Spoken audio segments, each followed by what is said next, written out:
Now to the man who could be more responsible than any other individual for putting Sir Keir Starmer into Downing Street. Good morning, You've got Mr. to Farage. laugh, haven't you? You've got to laugh, Trevor. You follow this narrative that all the media follow.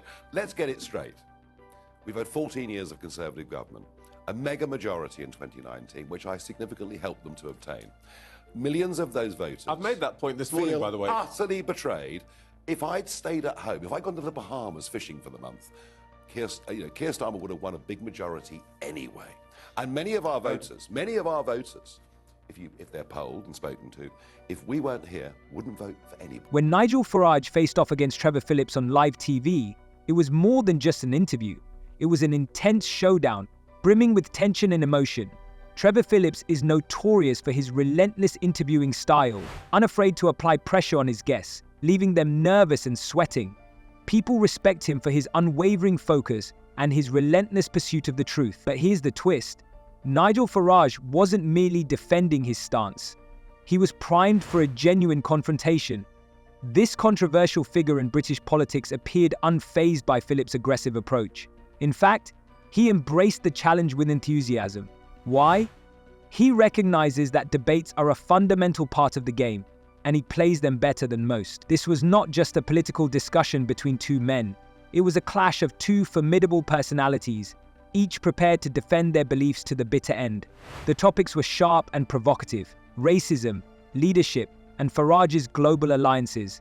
For the audience, it was more than an interview. It was a thrilling spectacle, a chance to witness a genuine duel of ideas and passions. What unfolded next? Let's dive deeper into this.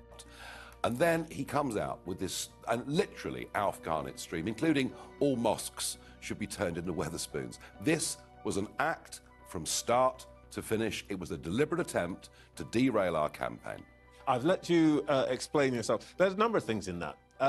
There's not actually anything in that that says that you know that this was a setup. But what I think is even more interesting is... Well, hang on.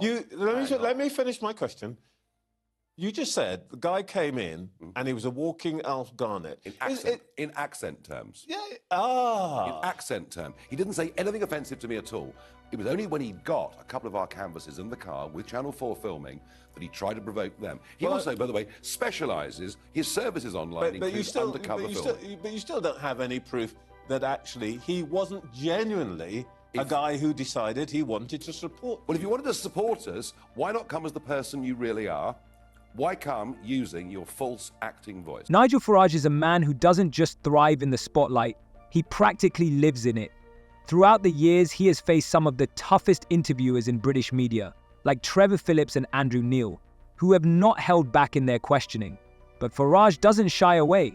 He continues to step into the arena, prepared to tackle any accusations thrown his way, whether it's about racism or controversial alliances. He doesn't shy away from these heated topics. Instead, he leverages the pressure as a powerful tool to showcase his commitment to transparency and honesty. And that's where the excitement truly begins. While Farage passionately defends his views with unwavering determination in challenging interviews, where is Keir Starmer? The leader of the Labour Party, despite heading one of the largest political parties in the country, tends to avoid such confrontational situations as they pose a risk to him. Critics are left questioning, how can a leader expect to earn public trust if he shies away from scrutiny? The contrast between the two is striking and stirs up a whirlwind of emotions. Who truly exemplifies real leadership? Farage's relentless readiness to engage in battle may not sit well with everyone, but it undeniably demonstrates that he is unafraid to confront challenges head-on, ready to fight for his beliefs. Let's start with the unambiguously racist remarks made by one of your own volunteers, Andrew Parker. Now, you said this is a setup. I know it is. Do you have a single shred of proof? Well, I'll tell you who he is. He's an actor, okay, number one. All sorts of people are actors. That's not proof that this was a setup. Have you got any proof? He's an actor with a rather well-spoken actor, but he has an alter ego. He does what he calls rough speaking, all right? I was there working in the office in Essex when he turned up, and he was, from the moment he walked through the room, like a version of Alf Garnett. Now, I didn't know this was an act. It was an act from the start to the end. He spent time with the two Channel 4 undercover reporters in the office. In fact, he spent most of the morning with them. He then said, I've got a big car. He took canvassers out with Channel 4 in the car with him. He tried to get our canvassers to say nasty racist things, which of course they did not. As soon as the camera started rolling, the atmosphere shifted dramatically, catching everyone off guard. Before Trevor Phillips could even begin his opening remarks, Nigel Farage erupted into hearty laughter. This wasn't a nervous chuckle or a dismissive snicker. It was a confident, calculated laugh, seemingly crafted to throw Phillips off balance. What triggered such a reaction? Farage couldn't help but grin, reminding Phillips of his earlier attempts to cancel the interview, subtly pointing out the absurdity of the entire situation. That laugh was far more than just a casual giggle. It was a bold challenge. Farage wasn't there to dodge questions or shy away from confrontation. He was fully prepared to tackle any accusations head-on. Phillips, known for his sharp intellect and focus, attempted to brush this off and regain control of the situation, yet Farage's reaction had already set the stage for what was to come. This interview was clearly not going to be a one-sided interrogation. It was evident that Farage aimed to seize the initiative, and the audience sensed that something thrilling was about to unfold. How many of you had to disown so far? A few. I inherited... What's a few? 2, 6, No, 100? perhaps a dozen, something like that. Look, Trevor, you know me well enough. We've known each other 20 years. You know that I fought harder than anyone to drive the BNP out as an electoral force, and I did so with... I've got a bone to pick with you about that, but we'll come back to that later. Success. When I ran UKIP for all those years, and when I set the Brexit Party up, didn't allow anybody to even be a member who'd been part of one of those groups. Now, I have inherited a startup. I've not even been doing this a month, and I've got some people there I'd rather weren't there, and they won't be after next Thursday at all. During the interview, the audience didn't just share their opinions, they were practically boiling over with emotions, and social media erupted with reactions to the unfolding drama. Many were quick to criticize Trevor Phillips' approach, and the consensus was clear.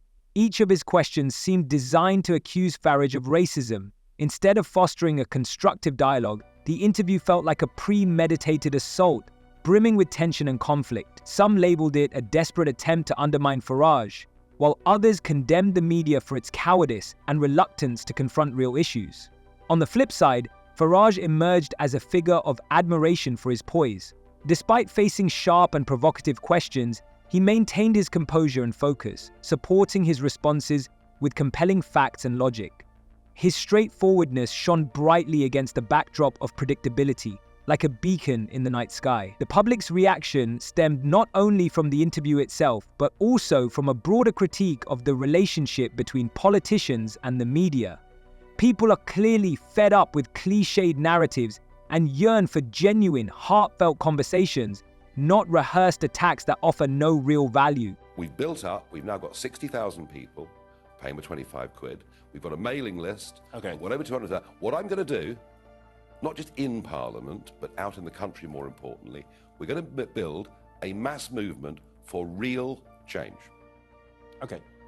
Well, look, this mass movement, I want to ask you about its character. As you said, we've known each other a while, and I want to put this to you personally, so give me a moment to explain it. Sure.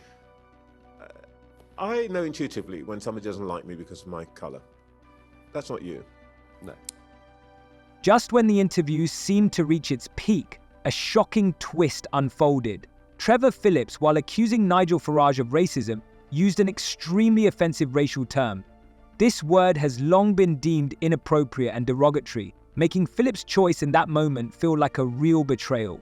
For someone who claims to advocate for racial equality, it came off as blatant hypocrisy. How could he utter such a term while accusing another of perpetuating racism?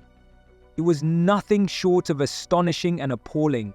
Farage seized the opportunity to highlight the absurdity of being labeled a racist simply because someone else mistakenly used that term in public. The reaction was immediate. Viewers on social media erupted in furious criticism of Phillips for what they viewed as a grave error. Many were utterly shocked and deeply disappointed that a person in his position could say such a thing. It wasn't just inappropriate, it was downright insulting and outrageous. Let's just talk about the thing that I think most interests you, which is the future of the right. If you win your seat on Thursday, you're going to spend the next 5 years tormenting the Tories. You've promised them that. No, replacing them. Okay, well, actually, that's the point. Replacing them. Is your aim to join up with them or to destroy? Is this a merger or a murder? No, they have destroyed themselves. They're only being held together by an electoral system. And by the way, this time next Sunday, you will be discussing how unfit for purpose absolute first past the post is, I promise you, because Labour are going to win a vast number of seats on not a very big share of the vote. And you'll probably find people like us with many, many, many millions of votes will win seats, but nowhere near as many, perhaps, as we deserve. I've been back a month. It's a month tomorrow that I've been back doing. Trevor Phillips didn't hold back in discussing domestic politics, boldly accusing Nigel Farage of allegedly supporting controversial figures like Vladimir Putin and Donald Trump. Such accusations could easily derail any interview, but not this time. Farage faced the sharp questions head-on, charging into the fray with unwavering determination. He asserted that understanding world leaders, even those who spark controversy, is absolutely vital for the future of Britain. According to him, we don't need to agree with someone to recognize their influence on the global stage. Farage wasn't merely trying to defend himself. He seized the moment to emphatically declare that British politics is in dire need of a strategic vision. While others focus on criticizing world leaders, Farage believes it's crucial to take a step back and see the bigger picture, understanding how global changes impact the UK. He contends that outright dismissing figures like Trump or Putin is not only short-sighted, but potentially dangerous. Instead, he champions a pragmatic approach to grappling with the challenges they present. This perspective sparks heated debate, but one thing is clear: Farage is unafraid to venture into contentious territory if he believes it truly matters. His boldness and readiness to engage in discussion make him a significant player in the political landscape. What do you think about this video? Share your thoughts in the comments, and see you next time.